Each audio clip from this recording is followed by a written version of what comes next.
ರಾಜಣ್ಣ ವಜಾ ವಿರೋಧಿಸಿ ಬೃಹತ್ ಹೋರಾಟ ತುಮಕೂರಿನಲ್ಲಿ ವಾಲ್ಮೀಕಿ ಅಹಿಂದ ಮುಖಂಡರಿಂದ ಕರೆ 14 ಮೀಸಲು ಕ್ಷೇತ್ರದ ಶಾಸಕರು ರಾಜೀನಾಮೆ ಶಾಸಕರು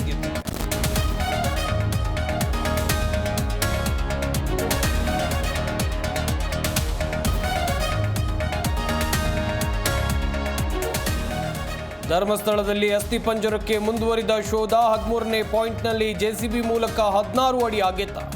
ಇತ್ತ ಗೃಹ ಸಚಿವರಿಗೆ ಮಾಹಿತಿ ನೀಡಿದ ಅನುಜೆ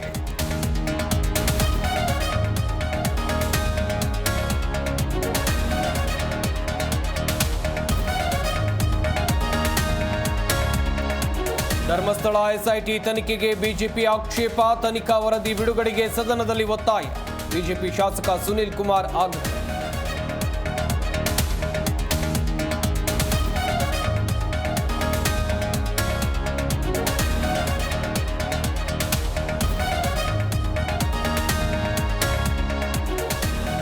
ಬೆಂಗಳೂರು ಏರ್ಪೋರ್ಟ್ನಲ್ಲಿ ಕ್ಯಾಬ್ ಚಾಲಕರ ಪ್ರತಿಭಟನೆ ಪಾರ್ಕಿಂಗ್ ಸ್ಲಾಟ್ ಬುಕಿಂಗ್ನಲ್ಲಿ ಅನ್ಯಾಯ ಅಂತ ಆರೋಪ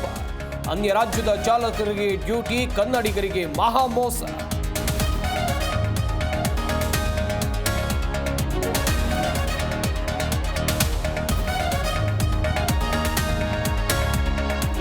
ವಿವಿಧ ಬೇಡಿಕೆಗಳ ಈಡೇರಿಕೆಗೆ ಆಶಾ ಕಾರ್ಯಕರ್ತೆಯರ ಧರಣಿ ಕಲಬುರಗಿ ಧಾರವಾಡದಲ್ಲಿ ಬೃಹತ್ ಪ್ರತಿಭಟನೆ ಮಾಸಿಕ 10,000 ರೂಪಾಯಿ ಗೌರವಧನಕ್ಕೆ ಪಟ್ಟು